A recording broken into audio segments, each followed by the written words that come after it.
Hola, gracia y paz. Marcos capítulo 14, versículo 26 dice que cuando el Señor estaba reunido con sus discípulos, un poco antes de acudir a la cita final, cuando sería apresado, llevado a cautiverio y luego asesinado, dice que Él reunido con ellos, al final dice, cuando hubieron cantado el himno, salieron al monte de los olivos. En esa reunión bonita, la última reunión del Señor con sus discípulos antes de entrar en la etapa de sufrimiento que le tocaría venir, pues nos relata la palabra de Dios que lo último que el Señor hizo fue cantar un himno. No nos dice cuál himno fue, pero sí nos dice que cantaron un himno. A lo largo de los años, la adoración, la alabanza a Dios Todopoderoso y a su Hijo, el Señor Yeshua, ha ido cambiando. Yo creo firmemente que la iglesia contemporánea, es decir, la iglesia de nuestros días, debe en todo, ser semejante a la iglesia original, a la iglesia de los inicios. Porque la iglesia de los inicios fue la que dejó el Señor, fue la que instituyó el Señor, fue la que constituyó el Señor. De manera que esa iglesia debe haber contenido el 100% del propósito de Dios en sí misma. Con el paso de los años, las cosas han ido cambiando. La misma iglesia contemporánea ha introducido una frase que ha calado mucho dentro del ánimo del creyente.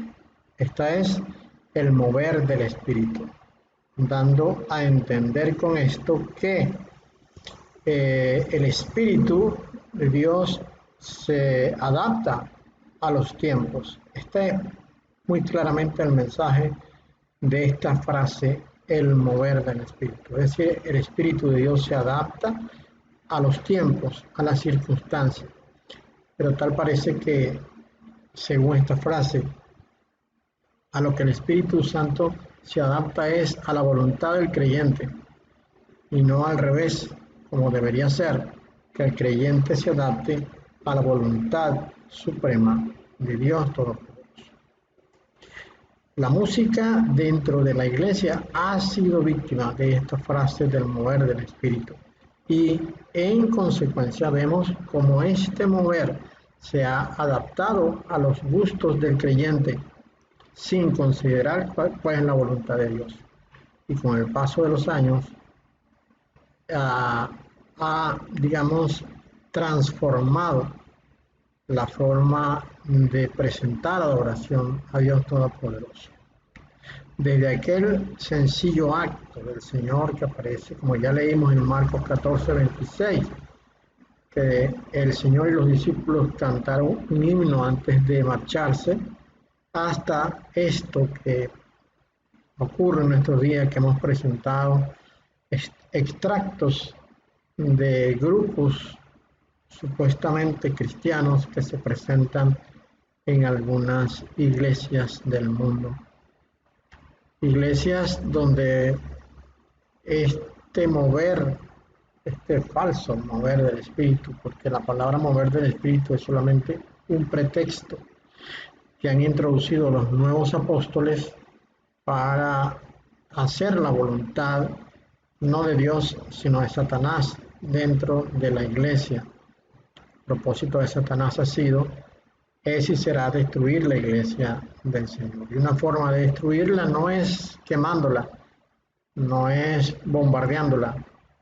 No, Satanás es astuto en esto y lo que hace es introducirse en la iglesia, como bien nos relata el Señor en Mateo capítulo 13, cuando nos habla de la cizaña, cuando nos habla de la pesca, de la red lanzada al mar.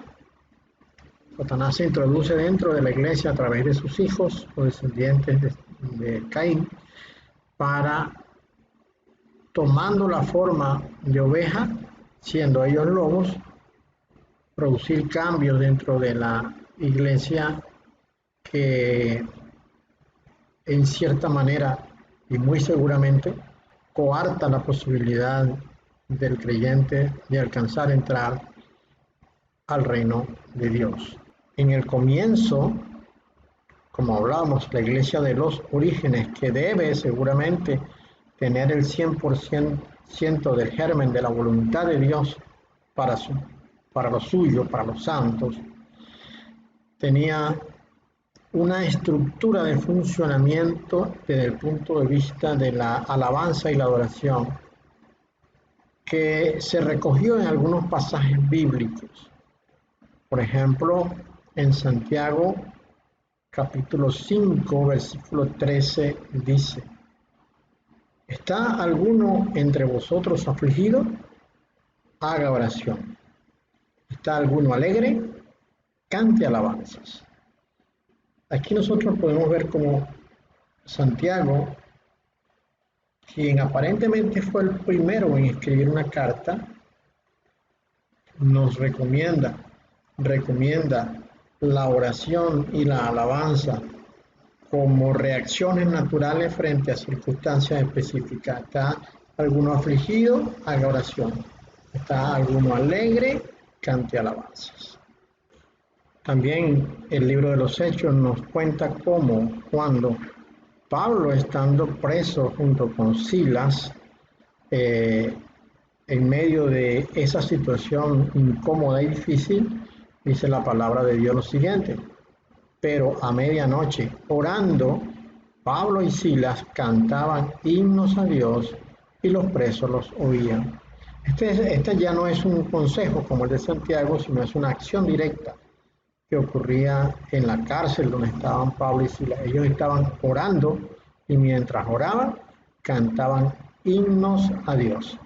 Al igual que el Señor cuando fue al encuentro con sus captores, dice que cantó himnos. Pablo en este momento cantaba himnos a Dios.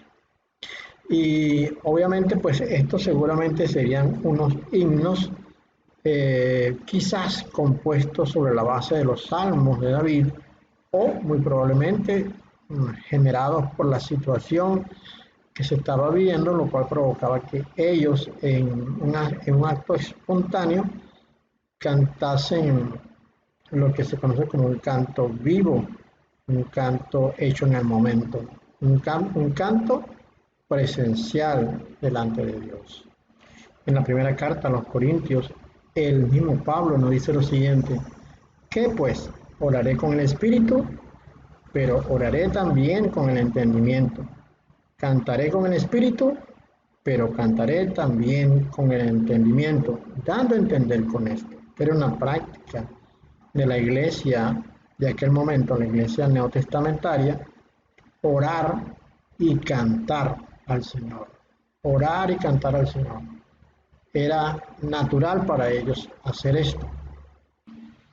En la carta a los Romanos, en el capítulo 15, versículo 9, el apóstol Pablo escribe: por tanto, yo te confesaré entre los gentiles y cantaré a tu nombre.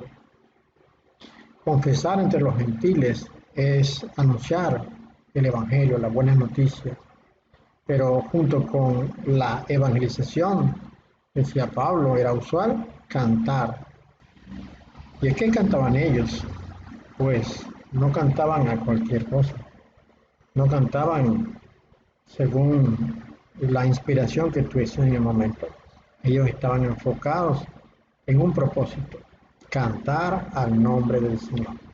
Es decir, levantar el nombre de Yeshua, porque Yeshua significa Yahweh salva, y lo que para ellos y para nosotros es natural y es lo anhelado, es lo deseable, es obtener esa salvación que tanto queremos para poder estar en su presencia y adorarle eternamente. El nombre anunciaba la salvación de Dios. Yeshua, Yahweh salva. Por lo tanto, ellos cantaban y anunciaban que cantarían a su nombre. En el capítulo 5 de la carta a los Efesios, versículo 19, Pablo nos da la siguiente recomendación. Se las daba a ellos, principalmente a la iglesia naciente en aquel momento, pero es una recomendación para nosotros. No os embriaguéis con vino, en lo cual hay disolución. Antes bien, sed llenos del Espíritu, con salmos, con himnos y cánticos espirituales, cantando y alabando al Señor en vuestros corazones, es decir, en vuestras entrañas. No alabar y cantar con la mente o con el alma, sino alabar y cantar al Señor con el Espíritu. Por ello, Él dice que se debe alabar en los corazones, porque el corazón, es decir, las entrañas, es el recinto donde está el Espíritu y donde nuestro Espíritu recién nacido por la obra de regeneración que el Señor ha hecho por medio del Espíritu y de la palabra, se encuentra y puede elevar este tipo de cánticos al Señor. Él dice, sed llenos del Espíritu, con salmos, con himnos y cánticos espirituales, cantando y alabando al Señor en vuestros corazones. Un consejo de Pablo a la iglesia de Colosas fue el siguiente: la palabra de Cristo mora en abundancia en vosotros, enseñándoos y exhortándoos unos a otros en toda sabiduría, cantando con gracia en vuestros corazones al Señor con salmos e himnos y cánticos espirituales. Esta también entonces era la práctica de la iglesia. Recordemos que en lo que hemos leído hasta ahora, una recomendación era orar y cantar, orar y cantar, y que se cantara principalmente levantando el nombre del Señor. Y el cántico debía hacerse en las entrañas, es decir, en el corazón. Y entonces acá añade él que el canto debe ser con gracia, es decir, con alegría, con entusiasmo al Señor. ¿Y con qué se le debe cantar? Con salmos e himnos y cánticos espirituales. En Hebreos capítulo 2, versículos 10 en adelante dice, porque convenía a aquel por cuya causa son todas las cosas y por quien todas las cosas subsisten, que habiendo de llevar muchos hijos a la gloria, perfeccionase por aflicciones al autor de la salvación de ellos. Porque el que santifica y los que son santificados de uno son todos, por lo cual no se avergüenza de llamarlos hermanos, diciendo, anunciaré a mis hermanos tu nombre, en medio de la congregación te alabaré. Aquí se nos presenta al Señor Yeshua reunido con los discípulos o reunido con los suyos en lo que se llama una congregación. Y dice, anunciaré a mis hermanos tu nombre, es decir, el nombre de Dios, Yahweh, que significa yo soy el que soy, lo cual nos habla de la eternidad de Dios. Así que el Señor Yeshua anuncia el nombre de Dios. Y Pablo nos dice que todo cántico y toda alabanza debe ser para exaltar el nombre de Yeshua. Exaltando el nombre de Yeshua, se levanta el nombre del Padre, porque en el nombre de Yeshua está también la divinidad, o está incluida la divinidad al Padre, la adoración al Padre. Acá se nos dice que el Señor anunciará. ¿Y cómo lo anunciará? Probablemente a viva voz, probablemente cantando. En la misma carta a los Hebreos se nos dice que los cristianos a quienes se dirigió el Señor en Hebreos, se les dijo, ofrezcamos siempre a Dios, por medio de Yeshua, o sea, por medio de Él, sacrificio de alabanza, es decir, fruto de labios que confiesan su nombre. Ya no se exigía el sacrificio de animales para el perdón de los pecados, porque ya el Señor se había ofrecido de una vez y para siempre, no asumiendo Él la forma de cordero perfecto. Ahora se nos pide a partir de la carta a los Hebreos en adelante que se alabe a Dios, se ofrezca a Dios sacrificio de alabanza. Y se nos dice que esta alabanza debe incluir el nombre del Señor. ¿Por qué no esta alabanza pudiera ser cantada? Pudiera ser que en medio de nuestro cántico de adoración a Dios lo hagamos como un sacrificio de alabanza, ¿Para qué? Para confesar el nombre del Señor. Una cosa está muy clara, en la iglesia original no se usaban instrumentos, ningún tipo de instrumentos.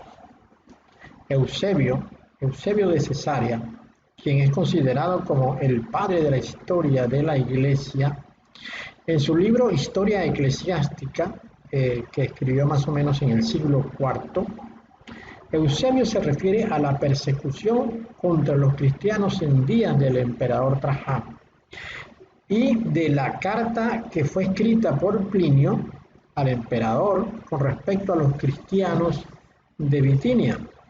Plinio dijo que ellos no eran culpables de ningún crimen excepto el de la renuencia a sacrificar al emperador. Añadió que los cristianos se levantaban después de despuntar el día y cantaban himnos al Señor Yeshua, al ungido de Dios, como a Dios mismo. Eso dice Eusebio. Es decir, el canto, la alabanza de la iglesia neotestamentaria, de la iglesia original, estaba desde el momento en que el sol salía, alabando a Dios a través del Hijo. También Neander, que era un protestante alemán, dijo, la iglesia salmodiaba y dice también, hicieron caso omiso de la sinagoga en la iglesia cristiana. El apóstol Pablo exhortó a las iglesias primitivas a cantar cánticos espirituales. Para este propósito fueron usados los salmos del Antiguo Testamento e himnos en parte compuestos expresamente para este objetivo, especialmente himnos de alabanza y de gracias a Dios y a Cristo, lo tal habiendo sido sabido por Plinio como de uso acostumbrado entre los cristianos de su tiempo. Y esto aparece en la historia general de la iglesia. Era, según este escritor, una práctica de los cristianos de aquellos tiempos el cantar salmos de adoración y de alabanza al Señor. Otro escritor, luterano por cierto, Mosheim, dijo, la adoración cristiana consistía de himnos, oraciones, la lectura de las escrituras y una predicación, pues un discurso dirigido a las personas y concluida con la celebración de la Cena del Señor. Era la práctica en aquella época que el formato, la estructura de la reunión constaba de adoración cristiana cantando himnos, oraciones, la lectura de las escrituras, una enseñanza seguramente de alguien preparado para esto y la celebración de la Cena del Señor. Así se hacían las reuniones en aquella época. Pero esto fue transformado con el paso del tiempo. La introducción de los instrumentos parece que fue responsabilidad de la Iglesia Católica. Los instrumentos mecánicos de música fueron introducidos por la Iglesia en su adoración después que se apartó de lo que solía hacer la Iglesia neotestamentaria. Hay cierta evidencia para indicar que los órganos, es decir, el instrumento musical conocido como órgano, estaba en uso común en las iglesias hispanas en el 450 después de Cristo. Y algunos historiadores dicen que el uso del órgano fue introducido por el Papa Vitaliano, quien gobernó durante el 657 al 672. Los católicos romanos dicen que hubo fuerte objeción al órgano hasta el siglo XX. En todos los eventos, una fuerte objeción al órgano en el servicio de la iglesia permaneció bastante general hasta el siglo XX. Bueno, y es en el siglo XX cuando se empiezan a notar los primeros grandes cambios. Y es de lo que vamos a estar conversando en este momento en adelante, es de la contracultura cristiana. A partir de los años 60 se desarrolló en el mundo un movimiento llamado de Jesús, Jesus Movement, y eso también generó el The Jesus Music, es decir, la música de Jesús. En este momento está entrando creo que se acaba de estrenar ahora en octubre, una película que se llama The Jesus Music y tiene que ver con la música que se canta en la iglesia contemporánea. Tiene que ver con los orígenes de este tipo de música. Bueno, en su página oficial dice lo siguiente: con conmovedoras canciones de fe, amor y esperanza, la música de Jesús surgió del movimiento contracultural estadounidense de la década de 1960 para convertirse en un fenómeno mundial.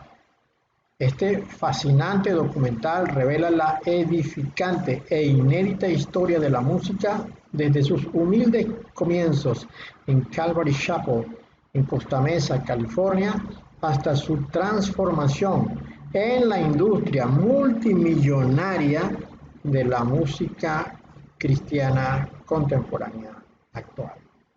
Como digo, esto es una información que está en la página oficial del tráiler de The Jesus Music, que usted puede acceder a él a través de YouTube, por ejemplo, o pues simplemente tecleando en Google The Jesus Music y le aparecerá toda la información respecto a esta película y al tráiler que está ahorita a disposición de todos. Bien. Esta información nos da mucho de qué comentar. Por ejemplo, nos dice que comenzó en 1960, justamente la década en que los Estados Unidos le abría al mundo el conocimiento del movimiento hippie y de toda la transformación que trajo el movimiento hippie a la historia de la música del mundo. Pero que, como vamos a ver, pues esta música del mundo que trajeron los hippies se introdujo en la iglesia cristiana de aquel momento y a partir de aquel momento hasta ahora ha ido siendo transformada, nunca volviendo a las raíces originales de los himnos y cánticos espirituales, sino más bien incorporando más y más tecnología, al punto que en este momento parece difícil separar lo que significa la adoración genuina en espíritu a Dios a lo que es una actuación dentro de los cánones del mundo, tal cual como lo conocemos hoy día. En esto, pues la iglesia está absolutamente dormida. Cuando decimos dormida, lo que queremos decir es que simplemente la iglesia no se ha dado cuenta de la invasión, de cómo Satanás entró dentro de la iglesia a través de sus hijos, los descendientes de Caín, para, por medio de cambiar las cosas que estaban adentro, introducir la herejía, introducir la apostasía y llevar al creyente a una condición peor que la que tenía antes de ser parte de la iglesia misma. Se constituye entonces la década de los 60 en el horizonte que marca la pauta de la música antigua y la contemporánea. Es entonces interesante esta opinión que hemos extraído del portal CT, es decir, Christian Today. Ahí dice lo siguiente: al contar esta historia, la gente a menudo combina el auge de la música de alabanza con el auge de Jesus Rock y su posterior avatar, la música cristiana contemporánea. Esto es algo engañoso. Si bien los dos subconjuntos de música tienen sus orígenes en el movimiento Jesus People de la década de 1960, sus diferentes escenarios y propósitos crearon dos trayectorias musicales distintas. Primero, Jesus Rock estaba orientado al evangelismo, la apologética y el entretenimiento. Debía su espíritu musical a Memphis, Liverpool y los ritmos divertidos del rock and roll. Nos estamos orientando geográficamente hacia la Inglaterra de los Beatles y en Norteamérica los grupos que estaban surgiendo en aquella época de los años 60, grupos muy famosos como Pink Floyd o cantantes singulares que ponían, que levantaron pues un estilo de música que surgió a partir del movimiento hippie en la década de 1960. La otra fracción era la música de alabanza. La música de alabanza, por otro lado, era un tipo de música más suave, dirigida a la adoración corporativa, es decir, a la iglesia en conjunto y no a la individualidad. Tenía más en común con Greenwich Village, el espíritu del folk hootenanny y el ambiente de una reunión de oración. El movimiento de Jesús o Jesus Movement nació precisamente en la década de 1960 y esto es particularmente importante por la forma como ocurrió. Nos cuenta pues lo que hemos encontrado en nuestra investigación de cómo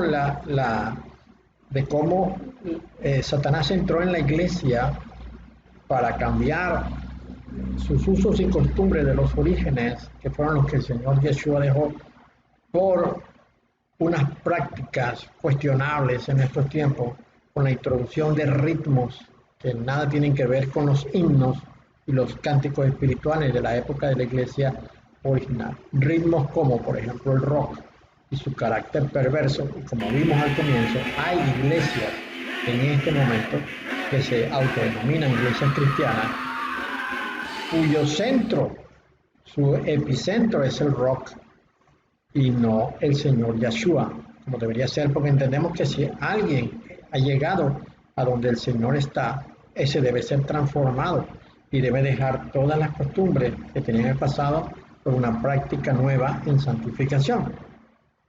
No podríamos esperar, por ejemplo, que hubiese una iglesia LGBTQ que no fuese transformada para pasar de lo que no es aceptado por el Señor a lo que sí es aceptado según las exigencias de Dios mismo.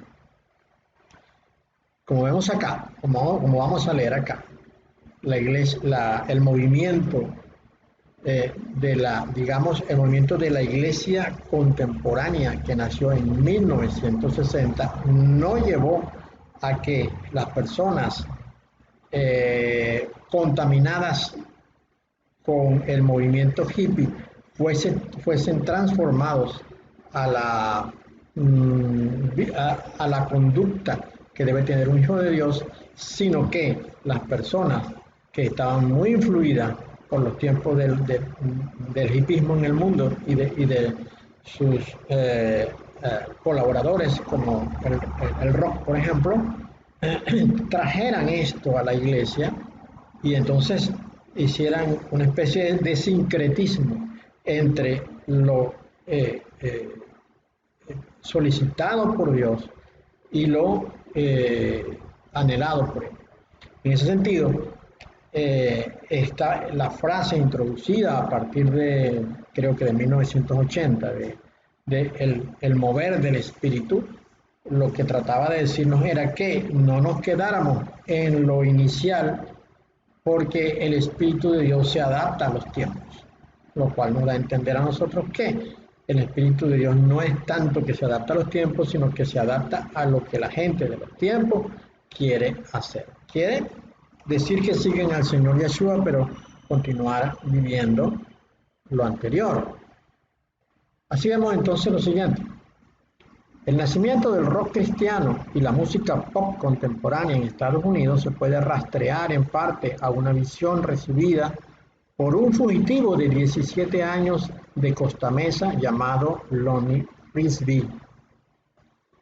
Después de desnudarse y tomar LSD, que era una droga muy común en los años 60, en 1967, cerca de Tatquitz Falls, en las afueras de Palm Springs, el joven llamó a Dios.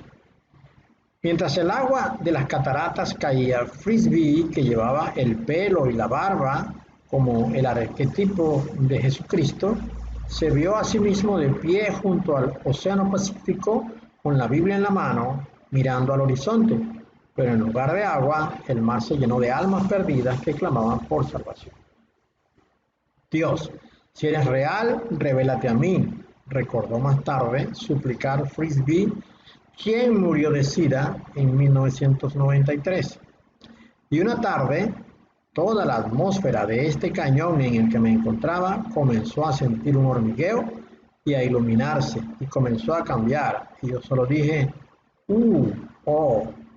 Un año después de esa visión, el mensajero acampanado Frisbee estaba convirtiendo a los hippies junto con un predicador calvo de fuego y azufre llamado Chuck Smith y transformando Calvary Chapel, que The Times describió en una historia de 1970 llamada Sabbath Fundamentalist, como una pequeña iglesia de vidrio, ladrillo, estuco y madera, en un refugio para bandas tocadas por el espíritu como Love Song, Gentle Faith, Blessed Hope y Children of the Day. Fuimos modelos de cómo se podía usar la batería y la guitarra en la iglesia y seguir siendo piadoso, dice el cofundador de Love Song, Chuck Girard. En esta iglesia, Calvary Chapel, ubicada en Costa Mesa, California, se inició lo que se ha convertido en el movimiento de música de Jesús y el movimiento de la iglesia contemporánea. Es interesante que el nombre que se le ha dado a este movimiento es el de Jesús y no el de Yahshua. Podemos entender que en el nombre de Jesús puede entrar toda forma de desviación, porque el nombre de Jesús es un nombre desviado del correcto nombre del Señor.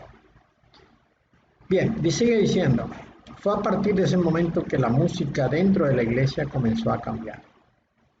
Este mismo artículo de Christian Today dice, la música de la iglesia, donde el órgano y el piano, los coros formales y los solistas y grupos vocales alguna vez dominaron un canon que cambiaba lentamente de himnos serios y canciones de gospel llenas de vida, se transformó en una avalancha de guitarras y coros de alabanza que repentinamente se precipitaron durante la década de 1970.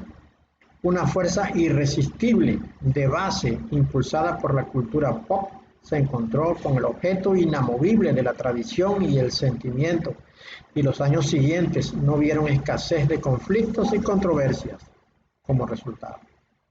Como está diciendo este artículo de CT, es que la iglesia venía con una tradición muy formal dentro de la estructura de servicio de la iglesia de cantar al Señor himnos, y luego fue incorporada la música gospel, la cual no estaba en el formato original. Pero dice que esta estructura se mantuvo por años hasta que a partir de 1970, dice textualmente, una fuerza irresistible de base impulsada por la cultura pop se encontró con el objeto inamovible de la tradición y el sentimiento, y los años siguientes no vieron escasez de conflictos y controversias como resultado. Entonces, a partir de ese momento, se encontró con que lo estructuralmente aceptado durante años comenzó a ser cambiado. Por eso es que hablamos de la contracultura. La contracultura ganó mucho terreno dentro de la iglesia. Leímos al inicio que con conmovedoras acciones de fe, amor y esperanza, la música de Jesús surgió del movimiento contracultural estadounidense en la década de 1960. Entonces, lo que ahora conocemos como música contemporánea cristiana surgió a partir de un movimiento contracultural, es decir, algo que comenzó a destruir las bases de lo que ya estaba estructurado. Wikipedia habla de este asunto diciendo, la contracultura son los valores, tendencias y formas sociales opuestas a las establecidas en una sociedad. Aunque hay tendencias contraculturales en todas las sociedades, el término contracultura se usa para referirse a un movimiento organizado cuya acción influye a las masas y persiste durante un periodo considerable. Así pues, una contracultura es la realización de las aspiraciones de un grupo social marginal. Esa contracultura que se metió dentro de la iglesia eliminó el himno como base de la adoración y la alabanza e introdujo dentro de la iglesia ritmos que son característicos de los ritmos del mundo, como el rock, por ejemplo, el pop, la balada, y otros son más degenerativos, como es el caso del reggaetón, el reggae y otros temas de este tipo de índole, digamos, juvenil, que a partir de hace unos 25 años por acá se han introducido dentro de la iglesia. Se le ve a la contracultura como una desintegración de estructuras y formas llevadas a cabo dentro del mismo orden social. Este fenómeno, dice, no es lineal, por lo tanto, al no mostrarse como una estructura formal a simple vista, se le relaciona con el caos y el desorden social. Las estructuras de la contracultura se van modificando con base a los intereses que son pertenecientes al status quo. La adoración tranquila, sosegada, sin mucho protagonismo de instrumentos o prácticamente sin ninguno, siendo el principal instrumento la persona misma, su corazón que se derrama en adoración delante de Dios, fue desplazado, dando lugar a la entrada de instrumentos que, como dijimos al principio, se caracterizaba porque al comienzo se acompañaba a los cánticos con un órgano, pero con el paso de los años se introdujo la guitarra eléctrica, se introdujo la batería y otra serie de instrumentos que, como el piano, comenzaron a ser más bien ellos los protagonistas y no la adoración misma. Hoy en día nos encontramos con que un cuerpo de alabanza y adoración sin instrumentos musicales está totalmente desubicado y no haya cómo expresarse delante de Dios, cuando debería ser lo contrario, que la persona aislada, sola, fuese un adorador verdadero, ¿no? Como dice la palabra, que es lo que Dios está buscando. Se nos dice que la música cristiana sufrió su cambio a partir de Lonnie Frisbee y que fue desde ese entonces cuando nuevos estilos invadieron los ritmos de la iglesia. Pero precisamente los 60 fueron los años del contraculturismo en los Estados Unidos, cuando los hippies invadieron las costumbres de la sociedad y dieron rienda a una nueva forma de cultura. Lonnie Frisbee trasladó su naturaleza, lo que amaba, a su nueva religión.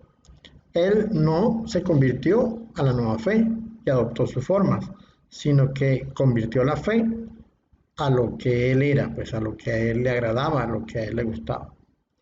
Johnny Irwin, que es el codirector de la película de Jesus Music, de la cual hablamos, que dijimos que había sido, por cierto, estrenada en este octubre de 2021, hablando del movimiento contracultural cristiano, dijo lo siguiente: realmente no había una industria o una agenda detrás de esto, solo un grupo de niños hippies que experimentaron algo y se reunieron en masa para cantar sus canciones. De aquel encuentro en los años 60, de aquella rebelión de Lonnie Frisbee y del protagonismo que tuvo Calvary Chapel en este asunto, surgió Maranatha Music. Maranatha Music fue un sello disquero que ayudó a sacar adelante aquellos grupos hippies pseudo-cristianos de aquel momento que emergieron pues del instante, digamos, coyuntural que vivió Frisbee y que dio cabida a todas estas cosas, ¿no? Este sello discográfico de música cristiana se fundó sin un ministerio, sin querer ser un ministerio para fines de lucro, No solamente nació con la idea de impulsar a los que se estaban formando en aquel momento. Pero algo interesante con relación a Maranatha Music. Este sello disquero fue apoyado por Capitol Christian Music Distribution, que es una división de Universal Music. Este sello de música inicialmente tuvo un costo de fundación de $4,000 y ese mismo primer año tuvo una venta de 200,000 álbumes.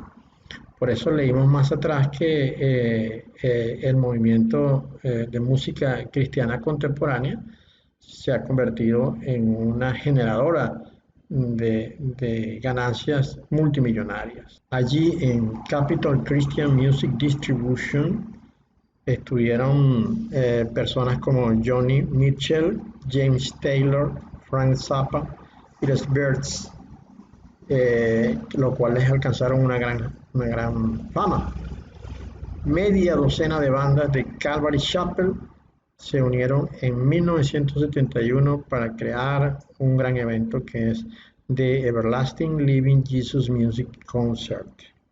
Aquí vamos a ver la relación que hay entre los poderosos del mundo y este sello disquero que estaba comenzando. Y uno, es aquí donde uno sospecha pues que el movimiento, aunque pudo haber tenido un carácter espontáneo, fue aprovechado por la familia Illuminati para introducirse dentro de la iglesia y lograr el propósito que ellos querían.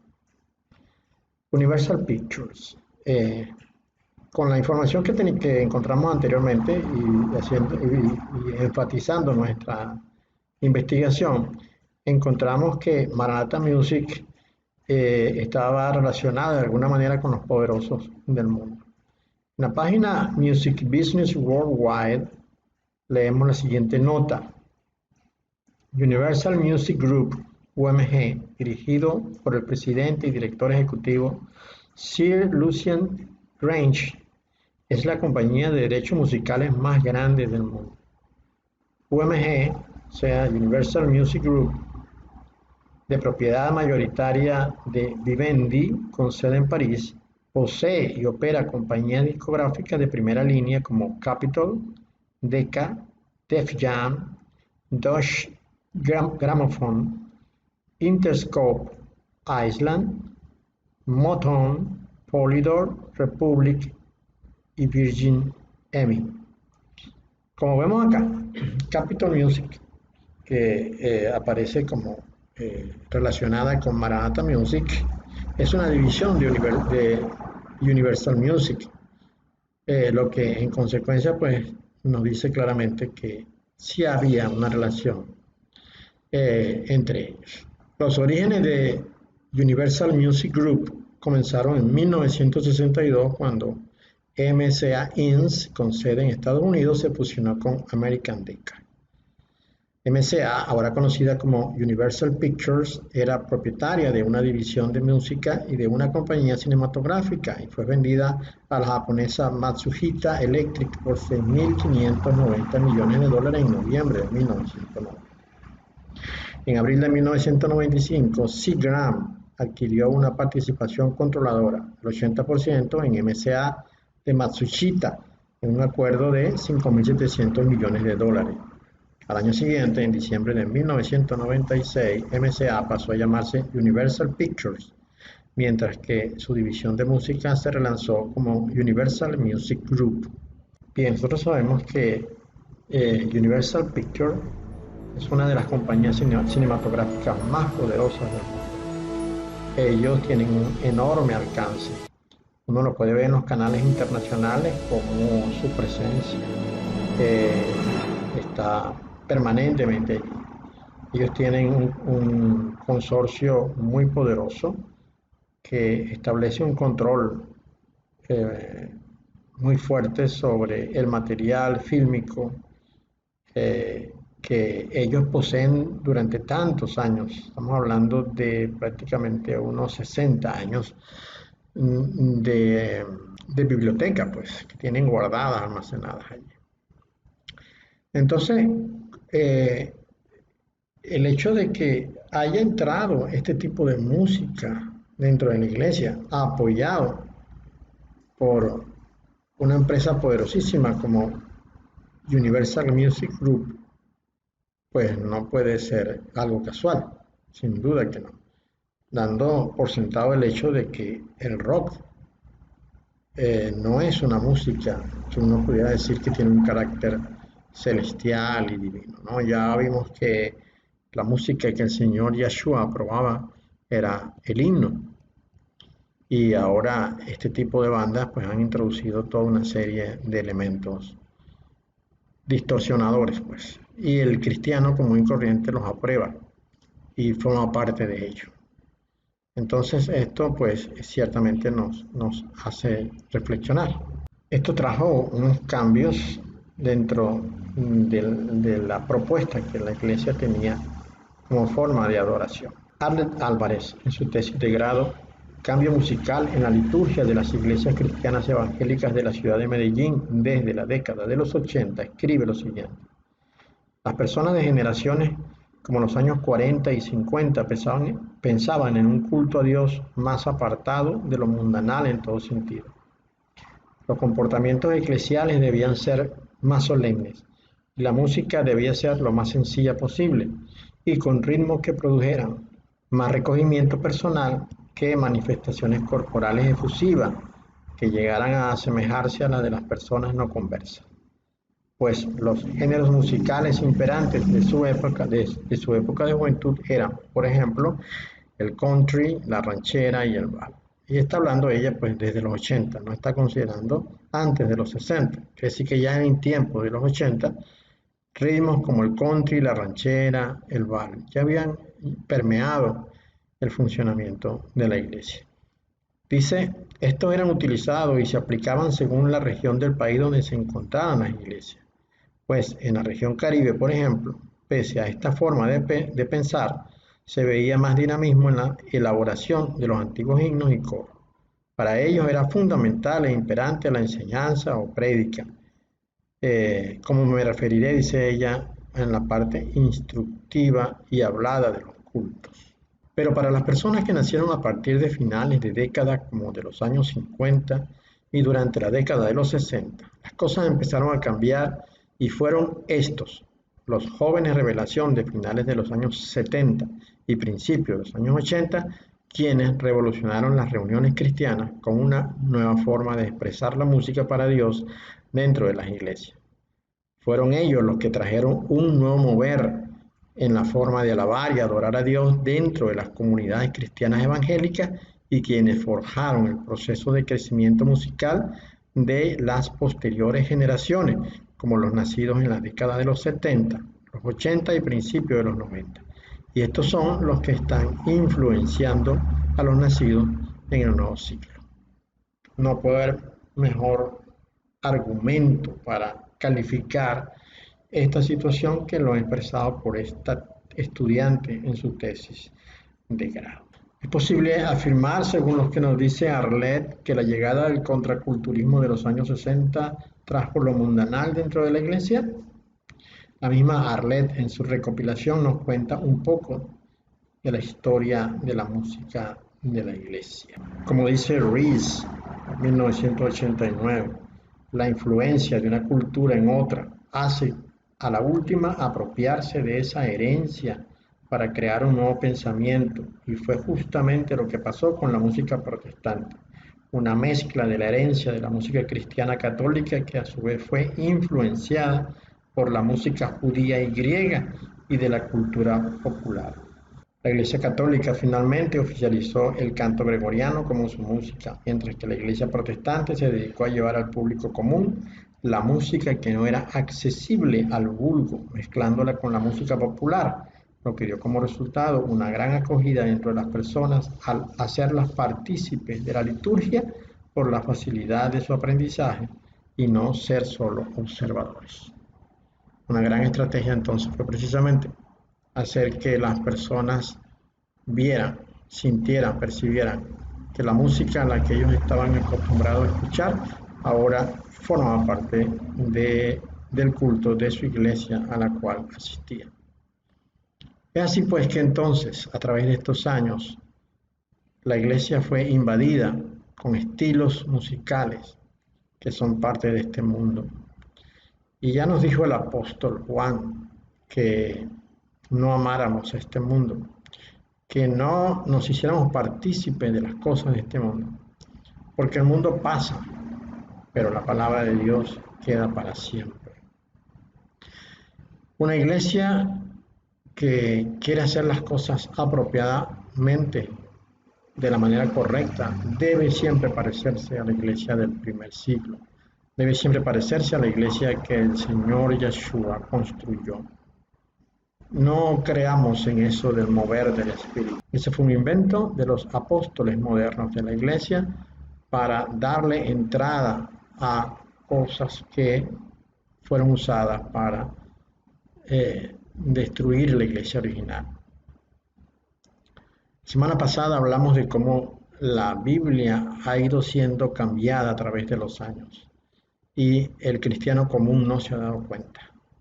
Asimismo, ahora presentamos cómo el cántico, la forma de presentar adoración a Dios ha ido cambiando. Nosotros hemos visto cómo figuras conocidas de la música se han manifestado como cristianos y han lanzado su propuesta de cánticos supuestamente para adorar a Dios. Pero ellos han mantenido el mismo estilo, la misma forma que tenían antes de declarar que eran parte de Dios. Dios admirable en los cielos y el amoroso Espíritu Santo, por su gracia yo soy hombre nuevo y de gozo se llena mi canto. No han cambiado nada, solamente han colocado a sus ritmos una letra. Ellos, al igual que el señor Frisbee, han hecho que su nueva fe se adapte al estilo que ellos han promovido siempre. Frisbee con el rock y los cantantes modernos con el merengue, con las baladas, etc.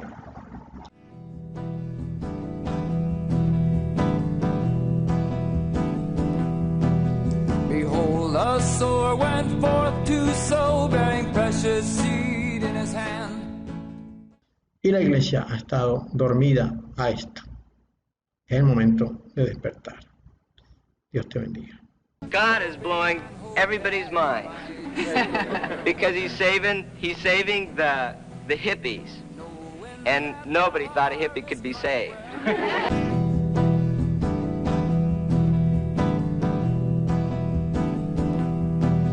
Behold, a sower went forth to sow, bearing precious seed in his hand.